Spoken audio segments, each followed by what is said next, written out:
Village സ്പേസിലേക്ക് എല്ലാവർക്കും സ്വാഗതം. എല്ലാവർക്കും സുഖമല്ലേ? നമ്മുടെ ഐറ്റം കണ്ടില്ലേ? കുറച്ച് നല്ല നാടൻ മത്തി, അടിപൊളി മത്തിയെ. അപ്പോൾ ആ മത്തിയും കൊണ്ട് ഇന്ന് നല്ലൊരു തേങ്ങ അരച്ച പച്ചത്തേങ്ങ അരച്ചൊരു കറി വെച്ചേക്കാൻ. ഇന്ന് സമയം ഒരുപാടായി. എന്നാ തേങ്ങ വെള്ളം വേണം ഇച്ചിരി കുടിച്ചു. ആ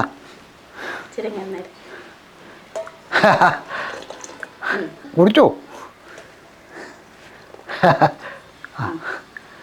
ഇതങ്ങനെ തേങ്ങ വെള്ളമേ ഉള്ളൂ. അപ്പം മത്തി വെട്ടത്തെ ഒരു തേങ്ങ വേണോ? വലിയ മതി അല്ലേ? ചെറിയ തേങ്ങ അല്ലേ? അല്ല ഇത് ഇപ്പോൾ വേറെ ആരുണ്ട് തേങ്ങ അരട്ടെന്ന് പറയുന്നത്. നമ്മൾ ഈ എന്തുമാത്രം തേങ്ങ അരണ്ടിട്ടുണ്ടെന്നുണ്ട്. ഈ ഇതുപോലെ ഫംഗ്ഷനൊക്കെ പോകുമ്പോഴത്തെ തേങ്ങയൊക്കെ നമ്മൾ ഇറണ്ടിട്ടുണ്ട് ഇതുപോലെ. ആ കിടക്കാച്ച് മത്തിയാണ്. വേറെ ഉണ്ട്. ഇപ്പം നല്ല വിലയാണ് കേട്ടോ മത്തിക്കൊക്കെ. ഇപ്പം നല്ല വിലയുണ്ട്.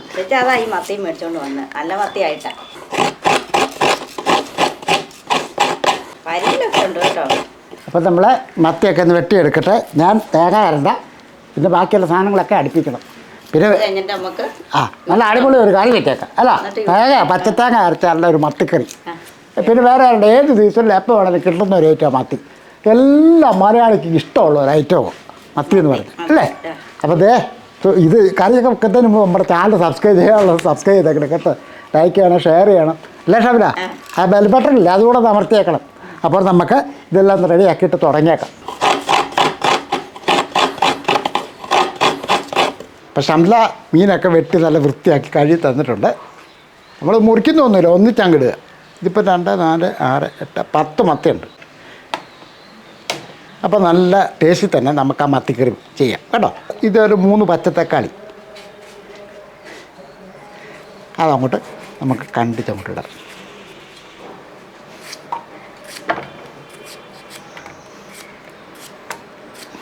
പച്ചത്തക്കാളി കൂട്ടി മീൻ കറി കൂട്ടിയിട്ട് ഒത്തിരി ആളായി. നമ്മളൊരു 3 പച്ചമുളക് അതുകൂടെ ഇതിൻ്റെ കൂട്ടത്തിലോട്ടിട്ടാം. പച്ചമുളക് ഇപ്പോൾ ഇച്ചിരി കൂടുതൽ വേണ്ടവർക്ക് കൂടുതൽ ചേർക്കാവുന്നതാണ്.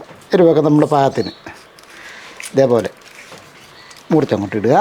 ഒരു കഷ്ണം പുളി, കുടംപുളി വെള്ളത്തിനകത്ത് ഇട്ടിരിക്കുന്നത് നമ്മളതുകൂടെ ആ വെള്ളവും കൂടെ കൂട്ടി അങ്ങോട്ട് ഇട്ട് കൊടുക്കുക. ഇതേപോലെ ഒരു ചെറിയ കഷ്ണം ഇഞ്ചി അങ്ങോട്ട് മുറിച്ച് ഇതേപോലെ ചെറുതായിട്ട് മുറിച്ചങ്ങോട്ട് ഇടുക. ഒരു 1/4 ടീസ്പൂണ് മഞ്ഞൾപ്പൊടി, നമുക്ക് 1 ടീസ്പൂൺ ഉപ്പ് പൊടിയും കൂടി ഇടുകയാണ്. ഇപ്പം മീനൊക്കെ ചേർത്തതിന് ശേഷം നമുക്ക് പോരെങ്കിൽ ബാക്കിയോടെ ചേർക്കാം. അപ്പോൾ നമ്മൾ കഴുകി വെച്ചിരിക്കുന്ന ഒരു 2 തണ്ട് കറിവേപ്പില അത് ഞാൻ ഇങ്ങനെ ഓടിച്ചങ്ങോട്ട് ഇടുക ഇതേപോലെ. അപ്പോൾ ഇത് ശരിക്കും ഒരു ഒഴിച്ച് കറിയാണ്, ചോറിനുള്ള ഒരു ഒഴിച്ച് കറി, തേങ്ങയൊക്കെ അരച്ച ഒരു കറിയാണ്. അപ്പോൾ നമ്മൾ കുറച്ച് വെള്ളം അങ്ങോട്ട് ഒഴിക്കുക. കാര്യം ഈ തക്കാളി ഒന്ന് വേകട്ടെ. ആ ഇതൊന്ന് ഇളക്കി കൊടുക്കും. ഇനി നമുക്ക് ഇതൊന്ന് അടുപ്പ് കത്തിക്കട്ടെ. അപ്പോൾ അടുപ്പ് കത്തിച്ച് ഈ ചട്ടിക്കകത്തിരുന്ന് ഇതൊന്ന് വേകട്ടെ, ഒന്ന് മൂടി വെക്കുകയാണ്. അപ്പോൾ തക്കാളിയൊക്കെ ഒന്ന് തിളയ്ക്കട്ടെ. ആ സമയം കൊണ്ട് നമുക്ക് ഇതിന് മീനുള്ള അരപ്പ് വേണ്ടി ഒരു തേങ്ങയുടെ ഒരു 1/4 ഭാഗം നമ്മൾ എടുത്തിട്ടുള്ളൂ. ചെറിയ തേങ്ങ ആയിരുന്നു കേട്ടോ. ഒരു 3-4 ചെറിയ ഉള്ളി തേങ്ങയ്ക്കകത്തിട്ട് കൊടുക്കാം. നമുക്ക് 1/4 ടീസ്പൂണ് നമ്മൾ അതിനകത്ത് ചേർത്താണ്. ഇനി ഒരു 1/4 ടീസ്പൂണോട് മഞ്ഞൾപ്പൊടി ചേർക്കുകയാണ്. അപ്പോൾ മൊത്തം 1/2 ടീസ്പൂണായി. നമുക്ക് ഒരു 3/4 ടേബിൾ സ്പൂണ് കാശ്മീരി മുളക് പൊടി. ഇനി നമുക്ക് ഒരു 1/4 ടീസ്പൂണ് മല്ലിപ്പൊടിയുടെ ആവശ്യമുണ്ട്. അതുകൂടെ നമ്മൾ ഇതിൻ്റെ അകത്തോട്ട് എടുക്കുക. അപ്പം ഞാൻ നേരത്തെ പറഞ്ഞ പോലെ നമ്മൾ ചോറിൻ്റെ ഒരു ചാറ് കറിയാണ്. അപ്പോൾ നല്ലപോലെ അരയണം കേട്ടോ. നല്ലപോലെ അരച്ചോണ്ട് വരട്ടെ. ഷംലയുടെ കൊടുക്കുക. അപ്പം നമ്മൾ അരപ്പൊക്കെ റെഡി ആയിട്ടുണ്ട്. തുറക്കട്ടെ.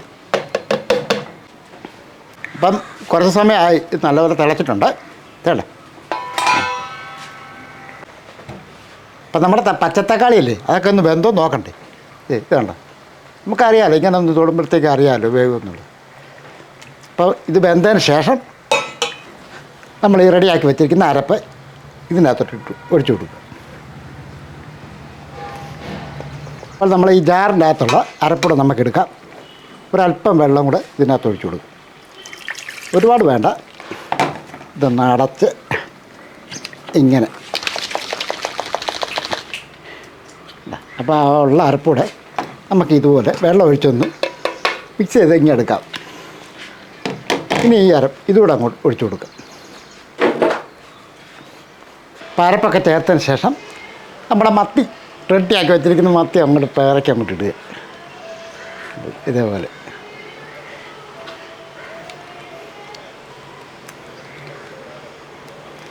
ഇനി ഇതൊന്ന് ഇളക്കി അങ്ങോട്ട് കൊടുക്കും. പാരപ്പൊക്കെ ചേർത്ത് നമ്മുടെ മത്തി ഇതിനകത്ത് ഇട്ടിട്ടുണ്ട്. ഇനി ഈ മീനൊന്ന് വേണം, നല്ല പോലെ തിളയാകുമ്പോഴത്തേക്ക് അറിയാമല്ലോ പെട്ടെന്ന് വേവും മത്തിയൊക്കെ. ഒരു 8 അല്ല ഒരു 10 മിനിറ്റ് കൊണ്ടൊക്കെ റെഡിയാകും. നമുക്കൊന്ന് മൂടി വെക്കാം. കുറച്ച് കഴിഞ്ഞിട്ട് നമുക്ക് തുറന്നു നോക്കാം. ഇപ്പം നമ്മളൊരു മീഡിയം തീയിലൊരു 10 മിനിറ്റ് ഇപ്പം റെഡി. മത്തിയൊക്കെ പെട്ടെന്ന് ആവുമല്ലോ. തുറന്നു നോക്കാം. ആണ് ആ മീൻ മത്തി ആ തിളയ്ക്കുന്നതിൻ്റെ ആ ഒരു മണമാണ് കേട്ടോ. കേട്ടോ നല്ല ടേസ്റ്റിന് നമ്മൾ ചെയ്തിട്ടുണ്ട്. ഇനി ഇതിൻ്റെ ഒരു ഉപ്പും പുളിയൊക്കെ നമ്മൾ നോക്കണം. നമുക്ക് ഇതിൻ്റെ ഉപ്പും പുളിയൊക്കെ എന്തായാലും പോരാടിക്കൊണ്ട് നമുക്ക് ചേർക്കാവുന്നതാണ്. ഇത്തിരി ഉപ്പ് കുറവുണ്ട് എൻ്റെ ഒരു അഭിപ്രായത്തിൽ കേട്ടോ. അപ്പം നമ്മൾ ഒരു ലേശം ഉപ്പ് പൊടിയും കൂടി ഇടുകയാണ്. ഇതിനാവശ്യമുള്ള ഉപ്പ് പൊടി ഇട്ട് ഒന്നിടന്ന് ഇളക്കി പൊടിഞ്ഞു പോകാതെ അപ്പോൾ ഇതൊക്കെ ഒന്ന് ഇളക്കി കൊടുക്കണം. അപ്പം ചോറിനുള്ള ഒരു ചാറ് കറിയാണ്. അപ്പോൾ റെഡി ആയിട്ടുണ്ട്. ഇതങ്ങ് നിർത്താം. ഇനി ഞാൻ താളിച്ചൂട് ഒഴിക്കുമ്പോഴത്തേക്കും മത്തിക്ക് റെഡിയാവും. മൂടി വെക്കാതെ. ഇനി നമുക്കിതൊന്ന് കത്തിക്കാം. കത്തിച്ചിട്ട് ഇതുപോലെ ചീനച്ചട്ടി അങ്ങോട്ട് വെക്കുക. അപ്പോൾ ചീനച്ചട്ടി ചൂടായതിന് ശേഷം നമുക്കൊരല്പം വെളിച്ചെണ്ണ അങ്ങോട്ട് ഒഴിക്കുക. അപ്പോൾ വെളിച്ചെണ്ണ ഒന്ന് ചൂടായതിന് ശേഷം നമുക്ക് ഒരു ലേശം ഉലുവ, കടുവൊന്നും എടുത്തില്ല, ഉലുവ മാത്രമേ ഇടുന്നുള്ളൂ. ഉലുവ അങ്ങോട്ടിടുക. തീ കുറച്ച് വെക്കുക. ഈ ഒരു 2-3 ചെറിയ ഉള്ളി അങ്ങോട്ട് അരിഞ്ഞ് അതൊരു അങ്ങോട്ട് ഇടുക. ഇച്ചിരി കറിവേപ്പിലയും കൂടെ അങ്ങോട്ട്.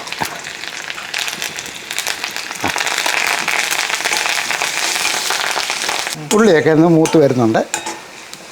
ഇതുപോലുള്ള കറിക്കൊക്കെ എന്ന് പറഞ്ഞാൽ ഇതുപോലെ താളിച്ചൊഴിക്കുമ്പോൾ പ്രത്യേക ടേസ്റ്റ് തന്നെ അല്ലേ? പലർക്കും അറിയാം, എന്നാൽ ഞാൻ അറിയാൻ പറ്റാത്തവർക്ക് വേണ്ടി പറഞ്ഞതേ ഉള്ളൂ. ഇങ്ങനെ മീൻകറി പോകുമ്പോൾ താളിച്ചൊഴിക്കണം. പിന്നെ വേറെ ഈ മീനിൻ്റെ പുളിയൊക്കെ നമ്മൾ നോക്കണം. നമ്മൾ പച്ചത്തക്കാളിയും ഒരു കുടംപുളിയാണ് ചേർത്തിരിക്കുന്നത്. ഇതിനാവശ്യമുള്ള പുളിയുണ്ട്. പോരെന്നുണ്ടെങ്കിൽ ഓരോരുത്തരുടെ ഇഷ്ടത്തിന് ചേർക്കാം കേട്ടോ. ഇനി നമുക്ക് ഇതങ്ങ് നിർത്താം. അപ്പോൾ താളികളെല്ലാം കഴിഞ്ഞു. നമുക്ക് തുറക്കാം. നമ്മുടെ താളിച്ച് വെച്ചിരിക്കുന്ന അങ്ങോട്ട് ഒഴിച്ചു കൊടുക്കും.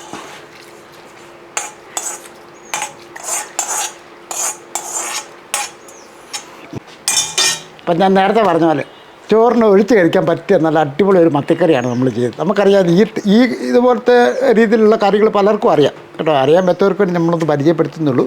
നല്ല ഒന്നൊന്നര ടേസ്റ്റാണ് ഇങ്ങനത്തെ മത്തിക്കറി.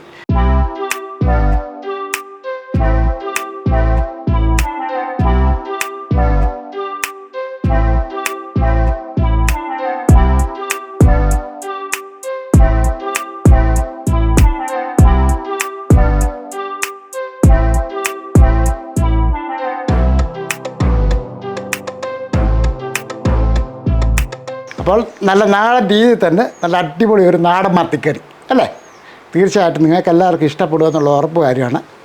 ഇനി ഒരു കാര്യം കൂടെ, ഇനി നമ്മുടെ ചാനൽ സബ്സ്ക്രൈബ് ചെയ്യാനുള്ളത് സബ്സ്ക്രൈബ് ചെയ്തേക്കണം കേട്ടോ. ലൈക്ക് ചെയ്യണം, ഷെയർ ചെയ്യണം. ആ ബെൽ ബട്ടൺ ഉണ്ട്, അതുകൊണ്ട് അമർത്തിയേക്കണം. അപ്പോൾ വേറെ വീഡിയോ നമുക്ക് പെട്ടെന്ന് വരാം. ബായ്.